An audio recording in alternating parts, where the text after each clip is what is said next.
Hi, and welcome back to the Richard M podcast. Today, I have Lynn Banks joining me. How we doing? I'm good, thank you. How are you today? Ah, perfect, perfect.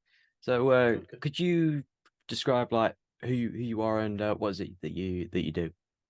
Yeah, so my name is Liam. I'm a filmmaker, mostly by trade. I specialize in making short horror films. I like anything that has a bit of a nostalgic twist, and I do this all under the company I founded, which is going to be 15 years ago next February, Superfreak Media. Oh, that's gone quick. And Yeah, I know. I mean, I was thinking about this earlier. Doing 15 years of anything I think, is an achievement in life. I'm just telling you how old I am, though, by the fact I'm like, I've been doing this for 15 years. But yeah, I suppose that sums me up. no, I remember shooting next, and that being 10 years. I just thought 15 years. Hold on a minute, and then you count back. Hold on, yeah, Yeah, five yeah. 5 years, It honestly, five plus 10. it's gone so fast. I think with the lockdown and everything as well, it's just I feel like I've lost like that 5 years pretty much. But I was Oh, thinking about this as well earlier. You know, when you invited me on, it was X when we first worked together. yeah, It would have been, wouldn't it? yes. So yeah, I've known you and been working with you for 5 years. So yeah, Ah, happy anniversary, that's I fun. guess. Oh, that those cold January nights of Yeah, oh yeah. yeah. I think we reached -4 or -5 on one of those shoot nights. Mm. And I don't know, there was something about it that was kind of magic because I feel like people didn't let me know that it was bothering them. So I feel like yeah, we kind of got on. But yeah, I think cold temperatures and being uncomfortable is kind of a given with a lot of the stuff we make, unfortunately. But it's a lot of fun. Yeah, you never tend to shoot too much in the middle of summer, do you? No, I think it's usually obviously our most popular times to be putting stuff out for film festivals and for the stuff we make is kind of like October time onwards going into the new year. Plus, also then we have like our anniversary or birthday around February time. So usually the majority of the stuff we make is towards the tail end of the year. So naturally, it just ends up being under the worst weather. I don't know. One day I'll write something where I'm shooting by a pool and tropical temperatures, and then I'll probably moan it's too hot. So British weather, it's always either too hot, too cold, Yeah, too it's wet, too never wet, too never dry. right. Yeah, yeah, exactly, exactly. So you mentioned nostalgia. Mm. What sort of things would you find nostalgic? Because you're quite a horror fan, aren't you? Oh, I mean, yeah, that's an understatement. I mean, horror is my life. Um, I think nostalgia for me. So I was born kind of in like the early to mid '90s. So I remember growing up on things like Goosebumps, Are You Afraid of the Dark, Buffy the Vampire Slayer. That they were kind of like my gateways into horror. But then going through like my filmmaking journey and getting into film a lot more, that's when I started to discover the films of like the 80s and 70s. And I think that's really what cemented my love for the genre. So I think anything like I have a bit of a tick box. Anything that like kind of just makes me giddy about horror. Usually it's like things if like moonlight is bright blue in a film, you know, that like these days everything's like so dark and gritty and like desaturated. The 80s, they knew how to light a scene with blue moonlight. So I don't know, there's like little things like that and over the top like effects. Like I just love all the practical effects of the older films. Um but yeah, I don't know. I think it's a genre that evolves. So something that might feel nostalgic to me now might not feel nostalgic to me like so many years down the line because it'll probably resurface and come back as a new trope, if that makes sense. Like nostalgia coming back again and like Yeah, I get mean recycled. stuff like obviously like Stranger Things has been like a massive thing in the zeitgeist, and I think then we got like a lot of similar sort of things happening. Like, I mean, I don't think the film series would have been as popular or would have necessarily taken the same approach had Stranger Things not been as popular. And then I think, especially with the kids and obviously the 80s setting, but then also um, there's films like Summer of '84, which I absolutely love, which is also like a really indie, small 80s set, kind of kids on bikes. But then again, Stranger Things, I think, owes a lot to obviously the books of Stephen King, but a lot to Spielberg, especially things like E.T. and Close Encounters and that sort of thing. So yeah, I think it kind of just goes in cycles. And I think now we're seeing a lot of stuff that's coming through that is feeding into the 90s nostalgia. So obviously slashers are back in a big way, particularly Scream, controversially, I suppose, in the last few weeks with all the recasting and what have you. But yeah, I think it is just like on this endless cycle. So you can kind of just put your foot on the brake a little bit and just bask in a decade of horror, and then I don't know, go somewhere else, and it'll be fun and different. So something like Stranger Things, I guess there's a segment of the audience there that would have been that age back then. So Mm, they're having that wave of they're experiencing like the real memories again, their real nostalgia. But then you've got other mm, people, let's say someone like me who grew up in like I was born in the late 90s, but I don't really remember anything of it. yeah. So I can't really claim any memories of like the 90s or the 80s, but I can still Mm, feel that. I call it secondhand nostalgia. So I guess there's yeah, a bit of yeah. that as well. Yeah, no, for sure. I think it's definitely like I wish I was born in the 80s. I think the music was great. I think the fashion, the style, everything was ace. And yeah, I mean, I just think it was a kick-ass decade. So there's definitely a love for that. I love how you framed it though. Secondhand nostalgia. I think yeah, it's a good way to put it. I got secondhand nostalgia for the 70s. Like Yeah, I mean, again, another great decade. yeah, like the music, the hair, the big lapels, that I don't know. I can imagine you rocking like a 70s look. I mean, you've got the hair for it. I think you could yeah, go full lean into it, I think. Oh, thanks. No, I should really, shouldn't I? Yeah, I think you should. So, what is like special about like 80s and 90s horror? Like aside from the lighting, but Yeah. Yeah, no, it's just blue moonlight. No, I think there's a lot of stuff that's special about 80s and 90s horror. I think the 80s, late 70s, early 80s, so particularly things like Halloween, the 1978 original, I always hold up as like my favorite horror film. I think it's the perfect exercise in like tension, and you don't see a lot of gore, but you've got this iconic character that has then, I don't know, redefined the genre literally. I think the 80 going into the 80s, then that's where it really found its footing.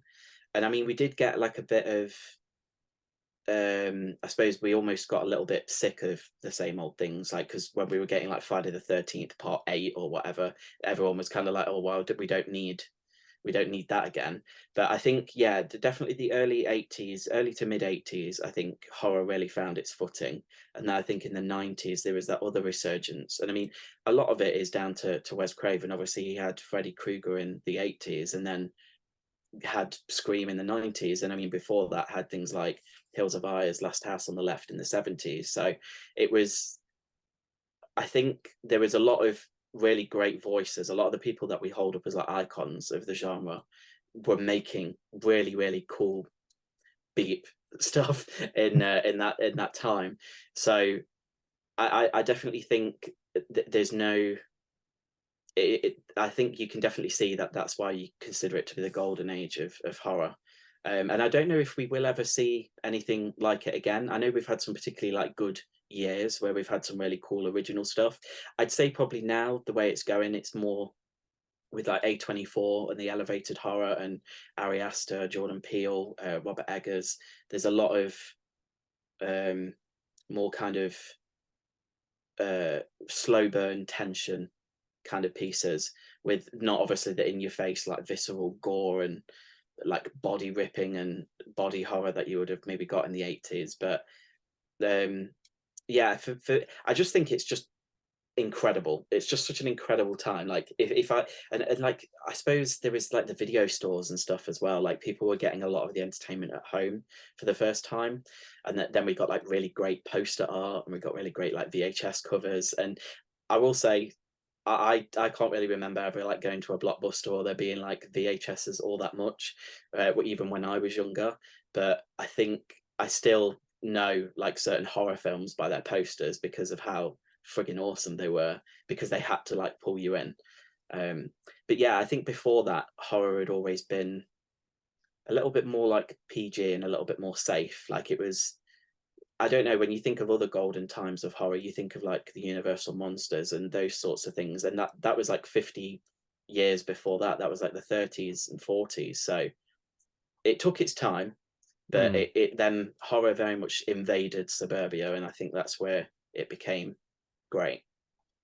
Okay. So it's gone to where we are, instead of being that this abstract monster in this like faraway place like Transylvania or somewhere like that, Mm. it's now here, and Yeah, it could be down the street, could be yeah. I mean, downstairs. even when you look at the likes of like Psycho in the 60s, even that was a motel that was kind of off on in the middle of nowhere with a house up on the hill. So it still very much had those archetypes of like the Dracula and Frankenstein and things like that. I think, yeah, again, things like Black Christmas and Halloween really then just brought the killers and the monsters and everything into everyday life. And I think as well, it is important to maybe recognize as well, we had a lot more access to things. So, like we mentioned, obviously, with home entertainment becoming a thing, that also meant obviously the news and people were having TVs and things were, it was a lot more accessible for people. So they were seeing real life horror a lot more day to day. So I think the scares had to kind of reflect that and become a lot more um, elevated than they were before. And I suppose we then see, even in like early 2000s, unfortunately, obviously after things like 9/11, things got a lot more visceral. You got fan footage, you got a lot more body horror, torture porn, that sort of stuff, because we were used to seeing these things on the news. So naturally, horror held a mirror up to that and was like, this is where we're at, unfortunately, with the world. So I suppose it always has a way of doing that, but the 80s, yeah, definitely is where I think it found its feet and became iconic, really. Hmm. Because I remember reading some things and things like censorship and Mm, different like censorship in different countries, sort of something that interests me. And reading like how the Friday the 13th films, a lot of them were censored in the mm. 80s.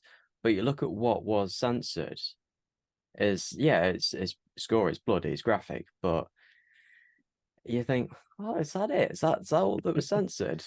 And then Yeah, you it's usually stupid stuff, isn't it, that you find out. Like, I don't know, they wouldn't have held a few more seconds on someone having part of like their neck out or something, or it was, I don't know, it's just really hmm, stupid stuff. But yeah, I think censorship and the video nasties and all that sort of stuff was a very interesting time for horror. There yeah. was there was a lot of censorship, um, and I mean there still is, I suppose, today. I think you definitely find films are a lot more successful if they're like a 12A here or PG-13 in America, and then you'll find that they then release a bloodier director's cut like on Blu-ray or whatever afterwards, because it doesn't matter so much how many people watch it at home. They just want to get bums on seats, so they'll release a version that's got no blood in. I think Megan was a good example of that this year. Like there was a lot cut out of it for the cinema for it to be like a Hmm. 12A or 15, and then you got the version at home which was a lot bloodier. There was a lot more kind of stuff happening with weapons and such. So yeah, but I suppose that speaks to horror as a whole anyway. I think it's quite adaptable.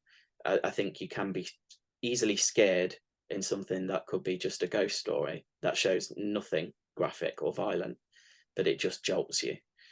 um the 80s was definitely, I think, the time of more and gore and everything being a lot more in your face. There was just a lot of, everything was heightened, wasn't it? Yeah. But then you compare those films to say the Saw films in the 2000s, like you say, after things like 9/11 and Mm. I guess just general news and stuff and seeing war footage, are we less sensitive to violence, say, compared to that? I'd definitely say so. Like, I think um, there's a lot of really effed up stuff that you can access quite easily on the internet if you know where to look. I mean, even the likes of TikTok and Facebook, they don't always get it right. Like, I've been scrolling through my feed and seen some stuff I really didn't want to see because it's been shared somewhere. I think the likes of Reddit and stuff as well, they have like a dark side to them where people can share things that necessarily shouldn't be seen by anyone.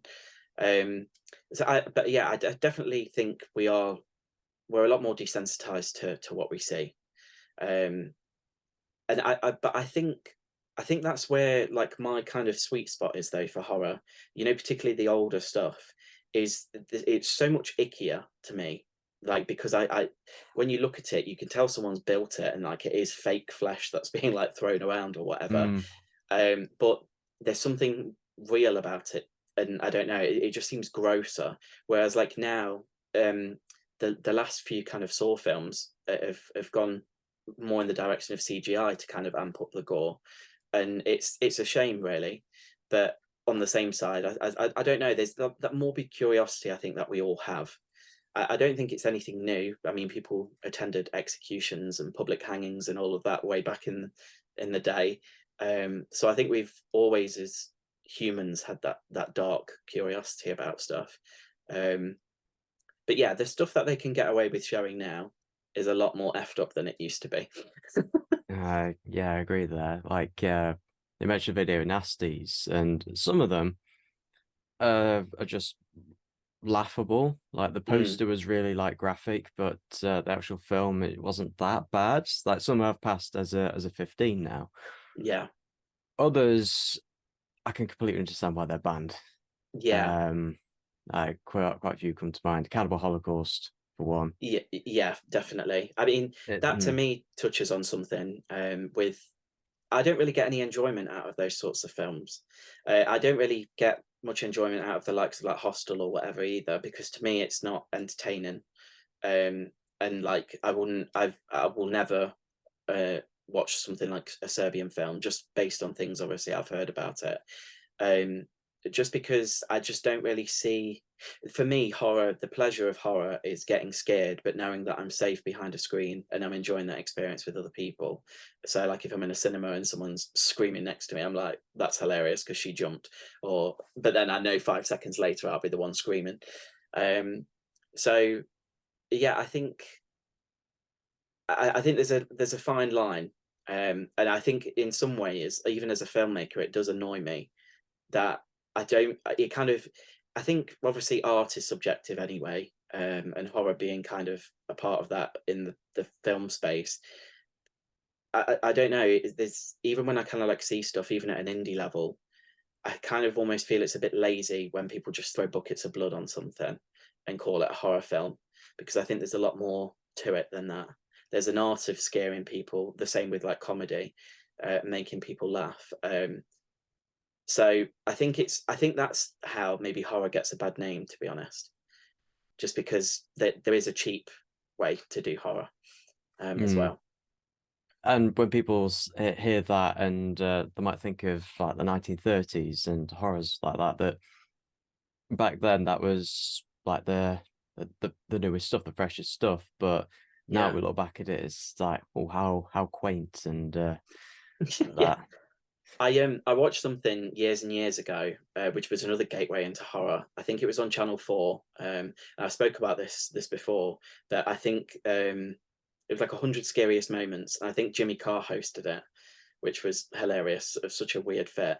But I could remember. I always remember the first moment was like a 1920s film. I don't know if it was a Lumiere brothers film, and it was just a train coming towards the screen that someone had obviously captured, and they said how people absolutely cacked their pants because they thought there was a train. And I mean, it's ridiculous when we think about that now. Like, at this point we're literally watching people get pulled 8 different ways and split apart and splatter everywhere, and we're like, okay, yeah, that's scary. And like, people back then, like a century ago now, would have been running and fainting and doing God knows what because a train was coming towards them. I find that quite funny. Mm. Well, it's like when you're in 3D Mm, and like someone throws something and like it comes towards the camera and you know, it comes at you really fast, and then you see people like, whoa, freak out. Yeah. That met Guilty. same here. But yeah, that happens, and you have a similar reaction. But Mm. yeah, I guess like you say, when someone's scared like that, you laugh, and that's, you know, part of the experience. Yeah, yeah. I mean, I'm not into extreme sports. I'm just into watching horror movies. I think that's where I draw the line. That's good enough for me. Fair enough. So just going to some of the films that you've made, like you've Mm. looking back at your sort of like your films, you've you've made them based on a great variety of like monsters, cryptids, and that. Yeah, Mm. you have your own specific style when it comes to that. Like you've done like zombies, vampires. You've Yeah, done. I think we've dabbled in vampires just with Home Invasion that we released this year.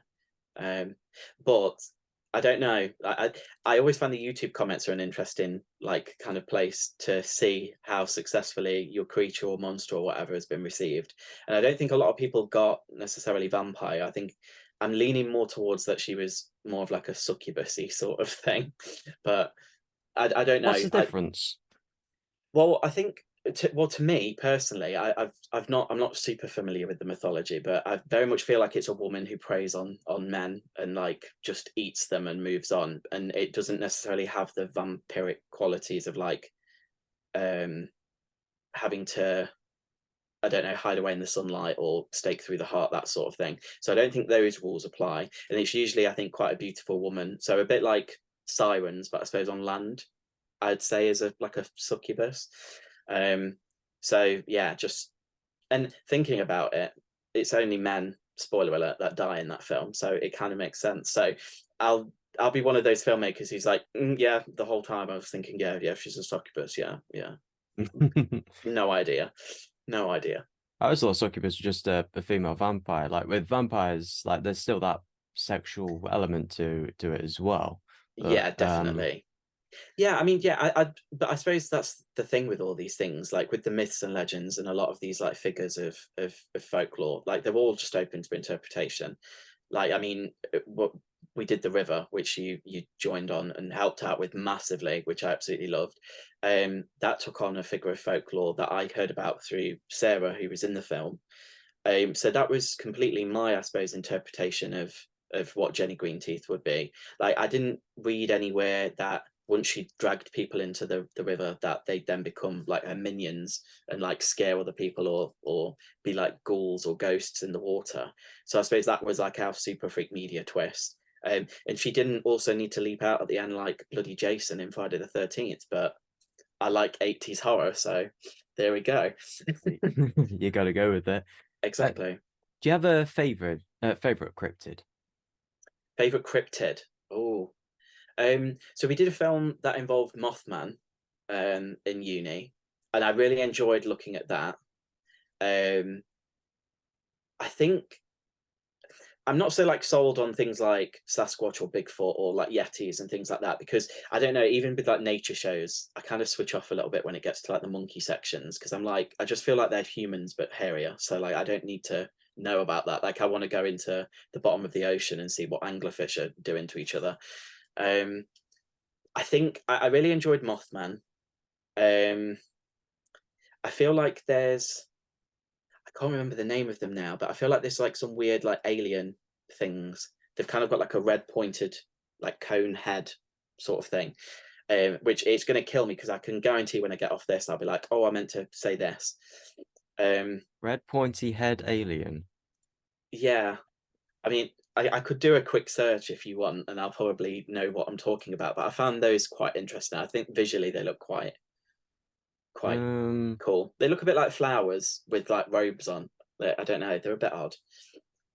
I'm getting nothing. Red pointy head alien, and Let me. I hope this doesn't affect the recording, but let me see if I can find it. This is where I can't find it, and then I'm lost as well. Oh, I think it's so they're called the Flatwoods Monster. So it has a cowl that's in the shape of like an ace of spades. They have like red eyes, so they look a little similar to like Mothman does. But I don't know. I'd probably say Mothman's my favorite, just in terms of like cryptid, not like a monster, if that makes sense.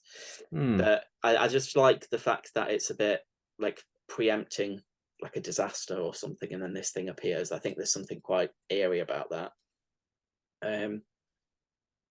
Well, But yeah, I that's just Mothman, or is that the Flatwoods? that's Mothman. I like the Flatwoods thing. I think just purely because I think they just look a bit silly. Like they look like they're out of something out of like a 50s B movie, which I just think would be hilarious to be just walking around and then see that one day. I really like though. So I'm really into like my true horror and stuff as well. So like I'll be one of those people who watches like, you know, like the paranormal like investigator series and stuff like that. Like I'm so keen for us to do our own version of this one day. So you never know, I might give you a call and I'll be like, we're going to a haunted house, are you gonna be available? I was like, oh, it's going to be cold. Bring 5 layers of clothing. I mean, naturally, you don't need to ask me the temperature. It's going to be -4. But yeah, no, there's some stuff that I think's done through Planet Weird, which is like a website that does stuff about like the paranormal and cryptids and that sort of thing. And there's a series, I don't know if it's free still online or if you can get it through Prime, called Helliers, which is about like some weird alien people in this part of America. And there's Greg and Dana Newkirk, who are like these real life paranormal investigators. They're kind of like a real life Ed and Lorraine Warren. So I enjoyed that. That's like a little docu-series, but I really enjoyed it from a filmmaking aspect as well, because I was like, this is really cool. Like I'd love to have made something like this. But yeah, they're releasing some stuff and they've got a really cool podcast. So I listen to that and get all up to date on my real life horror as well whenever I can. But yeah, what about you? Do you have a like a favorite cryptid? Oh, now you're Now I'm asking. testing you. Yeah, exactly. Do the typical grey aliens count as? I'd say so. Yeah. Like even I as mean, a yeah, I didn't kid, even think about aliens, but yeah. even as a kid, I was just interested in it and like looking at the lore and the eyewitness testimony of people. That a lot of it you can like deny as being like, oh yeah, that probably doesn't happen, but a lot of it, well, there's some stories that you can look at and like, well, actually, I don't know about that, and Yeah. even just as an idea, it's strange. Like the first episode of the X-Files deals with it really, really well, and yeah, I love the Cracking X-Files. series. Yeah. I mean, that is pure 90s nostalgia right there, I think. I friggin' love that show. But yeah, I think the whole sorry to hijack this podcast Oh and turn it no, into go like a ahead. true horror, weird, like paranormal investigation podcast. But I yeah, I really like you said, the lore and stuff around that. And I think, well, like most recently we've had like a lot of developments where a lot of people are kind of coming forward and saying, yep, they are real. And I think it's kind of inevitable, particularly like, to me, I think it's a lot more likely that we're going to encounter aliens in real life than we are like werewolves, for example. Like I think a lot of that sort of stuff, the more traditional like monster stuff, is born out of the fact that we just didn't understand stuff maybe a few like centuries ago, whereas now it's a lot more clear. So we understand things. We know that maybe people were just a bit hairy or went a bit crazy because there was a full moon. But I think aliens, I mean, when you look at like the size of the universe, I think it's inevitable that there's got to be something else out there.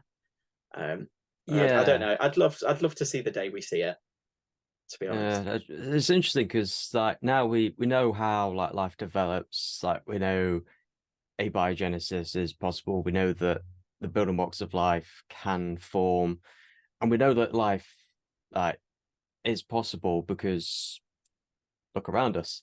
Yeah. We know that life can develop on a planet. We just need it to happen somewhere else, somewhere over there, and that's going to make our day. The really eerie thing that I read about on the idea that if we do make contact though with something, was the probability that they would obviously have to be a lot more advanced than we are in order to obviously get to us. Because if you think about obviously how far it takes us even now to like get anywhere, So what would their reasons be for coming to see us? Like, I think the probability of them wanting to share their gifts and be like, hey, we're so much more advanced than you, let's save the world, are very low compared to the fact that they've probably used up all their resources in a similar way to us. And then they've gone, we need to find another planet. So let's stop here and just, I don't know, blow up every landmark, because apparently that's what happens in all of these films, isn't it? Like, they don't miss a landmark. I love it. Yeah, the White House, the pyramids. What else do they go for? Eiffel Tower. There you go. Eiffel Tower, yeah. Usually Big Ben gets a bit of a dong and then blows up. So yeah, I don't know. It's great. Have you seen the recent film that's been put on Disney Plus? Is it No One Will Save You? No, I haven't. I haven't heard of it. So that's a really cool take on the Greys, and I mean it's kooky and it's weird and it's got like a weird approach, I suppose, to it, because the film is almost entirely silent in terms of like there's no dialogue, which I really love, because obviously a lot of the stuff we do doesn't really have much dialogue. But yeah, they show you aliens like from the get-go, and you're very aware that there's aliens there all the time. And I personally, I love like Signs, for example. I think it's one of the best alien movies. So it kind of takes that idea and just runs with it and makes it a lot funnier, I suppose. But yeah, I definitely recommend, if you like your aliens, you should check that out. No, I should. Yeah. So No One Will Save You. No One Will Save You. Yeah. Perfect. Just on another other topic, the paranormal. Have you heard of Mel's Hole? Mel's. It's not what you think. I didn't realize it was this type of podcast. No, I imagine, is it like some kind of cave system or something though? Is it? Or yeah, Something maybe? like that. Have you heard of Coast to Coast AM? I can't say I have, no, Art unfortunately. Bell? No. Okay. What is? Coast to Coast is, but well, it still is, but it was like very popular in the 90s, and in America and Canada, there was this radio show that in the middle of the night they would broadcast for a few hours and getting call-ins from different people, and they talk about all the various different like paranormal things that the people have seen. And this one guy called Mel, who was on his property in the state of Washington. Washington's the top left one in America, isn't it? Yes. Yeah. All Yeah. right. And Top, in that one. Yeah. Yeah. Yeah. I don't know. Washington, near the top left. Yeah, we'll go with Yeah. that. There's he had this property, and there was this hole in it, and he was ringing up and just telling him about this hole, and he ended up like calling several times in the next few years afterwards. But 1997, he called about this hole and said that, oh yeah, it's bottomless. Like there was like no sound around it whenever he went near it. Him and his neighbors used to chuck a load of like old fridges and stuff down it, and As you do. yeah. He said, "Oh yeah, I've lowered down like a few thousand reels of fishing wire down it, and yeah, it hasn't touched the bottom." And he mentioned about his neighbor throwing his dead dog down it, and then his dog, alive and well, came back to him a few days later. So weird stuff. Weird stuff. That Then is creepy as. Yeah. What? That's not even the weirdest part. Oh God. Okay. The US military seized his hole. You had to phrase it like that, didn't you? But there was this like weird, like apparently planes couldn't fly above it, and like the army just like came along and they fenced off the area, and it's like, oh, what are you doing? This is my property. It's like, no, you better get out of here. And yeah, after sometime after that, he ended up living in Australia. But he had to go back to the area because of the family or something like that. And yeah, it's just some weird lore with that. I 100% need to read up on this, because I can feel a film idea brewing already from this. So that is fab. It I mean, is, yeah. terrifying, but fab. Oh my Oh, gosh. I just love the fact that like the human response is to go, I don't know where the bottom of this hole is. I'm just gonna throw an old fridge in there. Like, and then I'm gonna throw a dead animal in there. Like, oh, okay. Yeah, I mean, uh, I feel like there's still a load of stuff we just don't understand. I mean, yeah. I think space and under the sea are like, I don't know if under the sea is scarier, almost for me. Well, you hear about the submarine that went down, and Mm. you hear about the pressures that are there. I don't I know mean, about it you, but just I can't couldn't even be. imagine it. No, I mean, I'm ridiculously claustrophobic anyway, so I would not be getting in that submarine in the first place. I mean, if I want to see Titanic, I'll put Kate Winslet and Leonardo DiCaprio on, but I just, yeah, I don't, I like, to me, they're the two spaces that just seem to be the most made for people not to be in. So why are we being in them? Like, when I was younger, I really, really wanted to like be a marine biologist, like I think everyone did, like at that time. But and I do really have like a love for the ocean, but it scares the absolute crap out of me. Like I've got to say, like I don't Mm, know, just when like things just drop off and then it's just dark. I mean, the thought of being in it at night is just a no. But I mean, I watch the documentaries and like I don't know, Cthulhu's probably down there just yeah. chilling and waiting to wake up and take over. Mm, Yeah, find Atlantis or something like that. yeah. I mean, yeah, all that sort of stuff. I mean, yeah.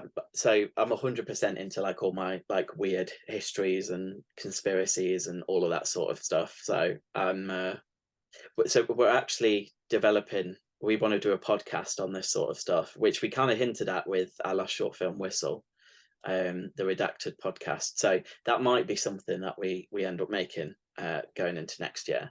But yeah, I love all that sort of stuff. I feel like there's so many weird stories to tell, and I mean, even just finding out about Mel's hole um, was interesting. But I don't know. I think again, people who seem to gravitate towards like horror and like the weird stuff in sci-fi and all that sort of stuff, they usually have a bit of a liking for this sort of stuff as well. So I Mm, think that there's a nice community of us fellow weirdos. I think fellow widows that are like fellow weirdos. that. Yeah, Yeah, it's like the unknown or the what ifs and yeah. things like that.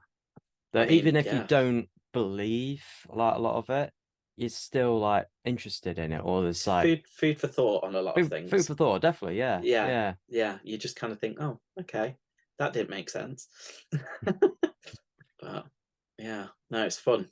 It's I just, yeah, I love that whole like weird side of life. I think it's great. Mm. And you take a lot of inspiration from that into like making films and the like. I suppose, yeah. I mean, there's certainly been films that I've kind of made maybe off the back of like weird stories that people have like told me. Um, I think, like I said, with the river, that was cool. That I was, so I went out kayaking quite a lot with Sarah, and then she was just telling me like, oh, because I was like, I really want to make a film, and then she was telling me about how she knew this story of the water hag called Jenny, and then that I kind of disappeared down a rabbit hole of that, because there's all these different like water creatures from all over, not just the UK but the world, and then they all have like different things. So there's definitely, yeah, elements of that I think that feed into the stuff we make. I mean, usually if I kind of think about the films we make and like sort of qualities I'd want to have in there, I usually lean more on like the supernatural or like creatures or like entities. Just again because I think psychological horror is a little bit more difficult to do in a short space of time and do it well. I think like the usual ones you think of are the ones that usually have like a twist ending, but you've spent like an hour and a half building up to that twist ending. So it really there Mm. has that punch, which I think is a lot harder to replicate in something that's like 10 to 15 minutes. Um, Gore, like I said, I don't really I don't really like that much. That's not to say that I don't appreciate like special effects and makeup effects and stuff. I think when it's done well and it has a reason to be there, I think it's great. Um, but we don't really tap into that side of things all that much. I think zombies, I suppose, is like its own little subgenre thing of horror, but we've only dabbled in that like a couple of times. But I think the main thing for me is I usually like to have like like a character or a thing that we're pursuing in this one story, and try and have a bit of a twist in the tail in that ending, or a bit of a reveal or a bit of a bug pull at the end. But yeah, I don't know. I could probably lean more into the weird kooky stuff we've just been talking about, because I think there's a lot to mine from, to be honest, as well. So you never know. Next 15 years, they'll probably all just be cryptids and aliens. Well, like I say, aliens are more in the psyche now, and things come along and around. Mm. So you've been shooting recently. In fact, as of recording, last weekend. Yes. Yeah. So we decided to close out the year by like starting up another project. So we've been shooting on a film called Uncanny, which I suppose, linking in with what we've just been talking about, is very much been birthed from like seeing something that's trending or in the zeitgeist at the moment. So it's been the whole Uncanny Valley like trend that's been happening a lot on things like TikTok and Instagram. But it's always been a concept that's kind of really, I found quite interesting. And I found it really interesting because it's similar to how we were talking about like cavemen having this morbid curiosity. I think intrinsically we all know to be aware and be afraid of certain things. I think it's no accident that a lot of people are scared of things like spiders and snakes and stuff, because unfortunately our ancestors probably learnt the hard way that they need to be scared of these sorts of things. But there's something within all of us that we look at something and recognize that it's not quite human, or there's something off about it. So, and there's something about it that makes us uncomfortable. So whether it be like the animations in like Polar Express, or whether it's like AI taking over and robots looking a little bit too, well, trying to look too human, but not quite, because their eyes are a bit weird.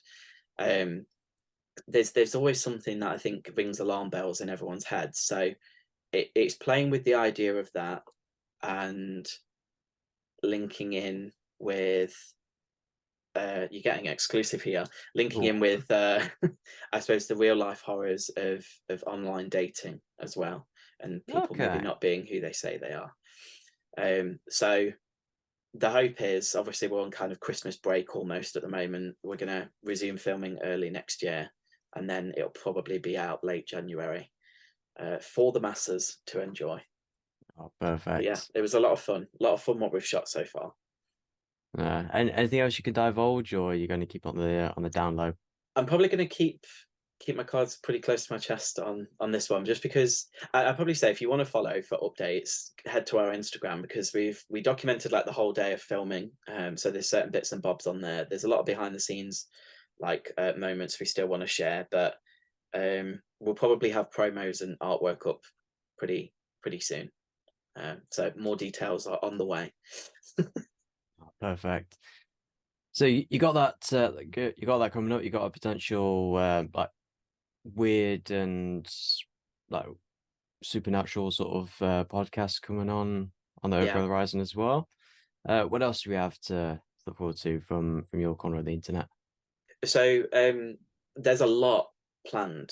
Whether we pull everything off is yet to be seen.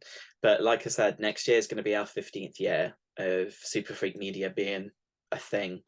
So we've got something written that we want to shoot as like a little bit of a birthday short.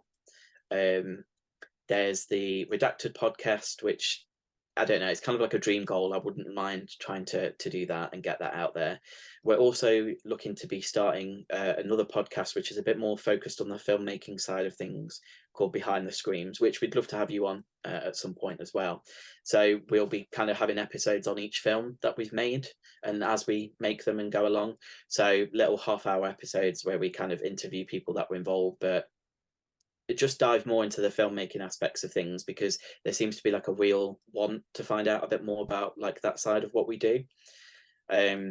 We've got so I have pretty much all the films planned that I want to make next year, and there's a lot. So there's some bigger things, because there's certain films like The River, for example, which I think were a lot bigger than, say, I don't know, Home Invasion was a lot smaller and a lot more contained. Whereas The River, we were out on a location, we stayed away for a few days, and we were filming. There's some bigger projects that we want to make, and also there's some more bite-sized horror shorts that we're wanting to make and deliver on every month. So we had the 1 Minute Nightmare series a good few years back now. This one kind of takes that and runs with it, but goes a little bit further, because I think a minute is still tough to try and get a scare in and tell a story. So we're probably looking about 13 or so of those, like 3 to 4 minute short films, but they wouldn't be coming out. The idea is that they'll be probably coming out around September, October time, and Towards also Halloween. Towards Halloween, yeah, and then going like for the full year to the next Halloween in 2025. We're also going to be putting out a call for season 2 of Campfire Chronicles as well in January. Yeah.